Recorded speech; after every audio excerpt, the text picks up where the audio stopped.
Olá, irmãos e irmãs, muito bem-vindos a mais um momento de meditação do Santo Evangelho com o Padre Luciano de Almeida. Hoje, quinta-feira, dia 29 de agosto, e a igreja hoje celebra o martírio de São João Batista, o precursor do Messias, o primo de Jesus. E eu quero te convidar, por intercessão de João Batista, a iniciarmos este nosso momento invocando a presença de Deus, em nome do Pai, do Filho e do Espírito Santo. Amém. Vamos tomar em mãos agora a palavra. Está no Evangelho de Marcos, capítulo 6, versículos de 17 a 29. Naquele tempo, Herodes tinha mandado prender João e colocá-lo acorrentado na prisão. Fez isso por causa de Herodíades, mulher do seu irmão Filipe, com quem se tinha casado. João dizia a Herodes: não te é permitido ficar com a mulher do teu irmão. Por isso, Herodíades o odiava e queria matá-lo, mas não podia. Com efeito, Herodes tinha medo de João, pois sabia que ele era justo e santo, e por isso o protegia. Gostava de ouvi-lo, embora ficasse embaraçado quando o escutava. Finalmente, chegou o dia oportuno. Era o aniversário de Herodes e ele fez um grande banquete para os grandes da corte, os oficiais e os cidadãos importantes da Galileia.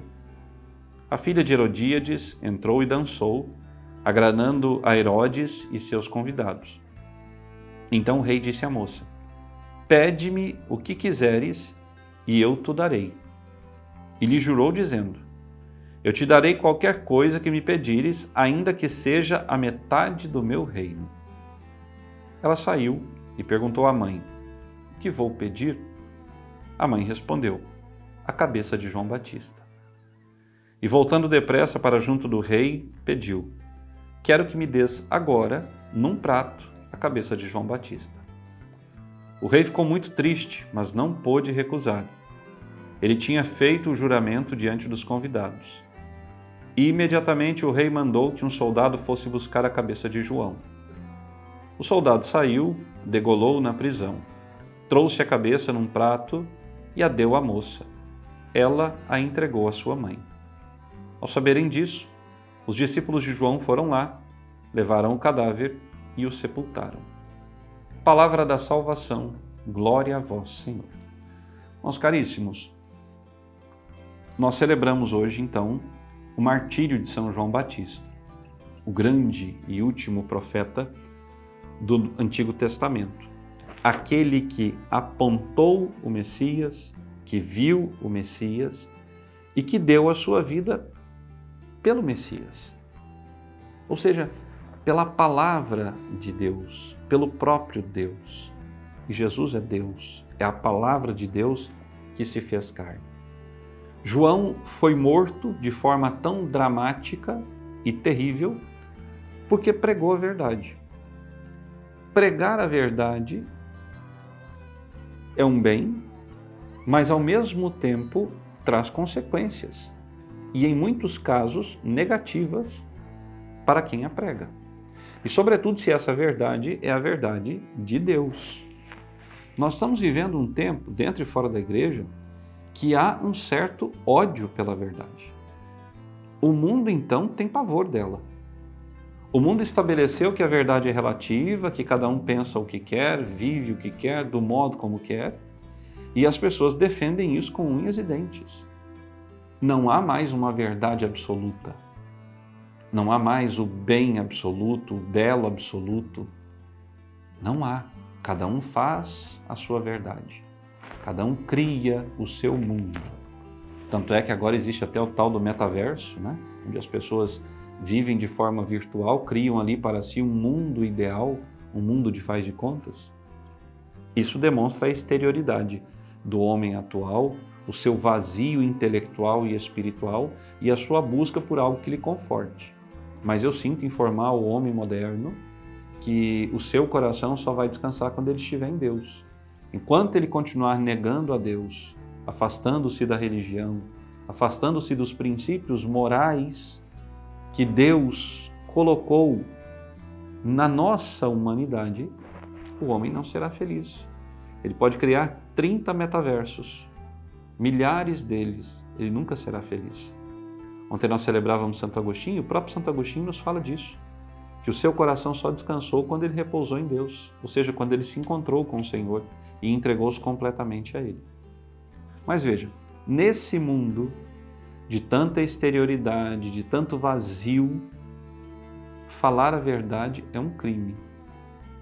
Nós estamos vivendo isso, dentro, fora da igreja, na sociedade de um modo geral. Não se pode mais dizer a verdade ofende.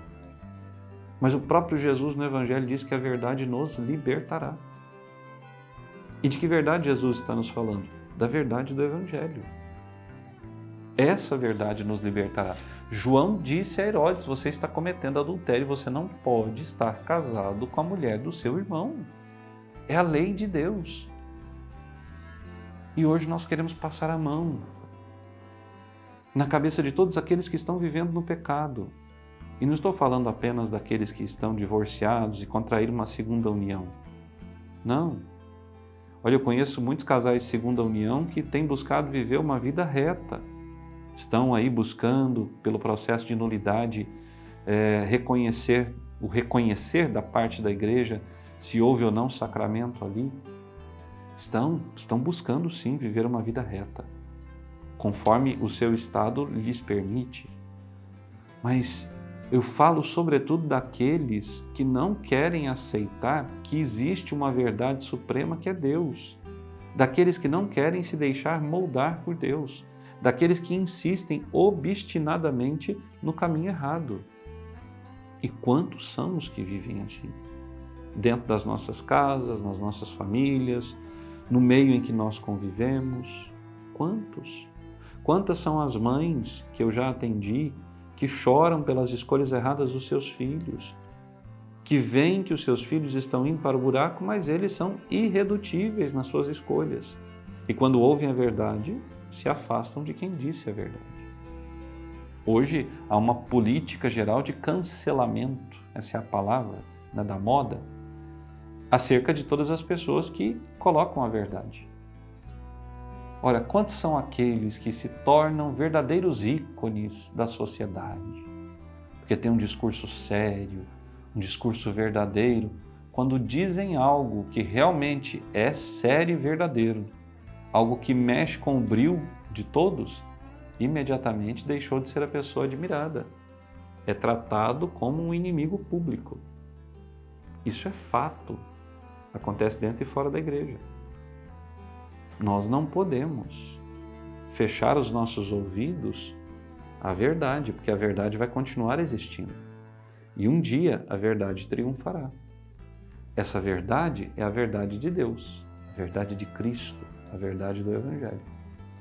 Então nós vamos pedir ao Senhor hoje essa graça, de nós sermos capazes de acolher em nós a verdade, de vivermos a verdade, e que a nossa vida seja uma verdade e não uma mentira. Jesus vem criticando os fariseus ao longo de toda a semana porque são hipócritas, porque a vida que levam difere do discurso que têm. Nós também não podemos ter uma vida que difira daquilo que nós pregamos. João foi fiel e pagou com a vida. Quantos homens e mulheres nós conhecemos ao longo da história da igreja que pagaram com a vida por terem sido fiéis à verdade? Quantos passaram anos na cadeia? Me recordo aqui do saudoso cardeal Vantuan. Quantos anos no cárcere porque pregou a verdade? Quantos são aqueles que pela verdade são escorraçados, até mesmo de suas famílias? Me recordo também de Santa Edith Stein, que se converteu ao cristianismo, que conheceu Jesus, que era de família judia, foi literalmente recusada pelos seus e deu a vida por essa verdade. É mártir. Então, peçamos a Jesus essa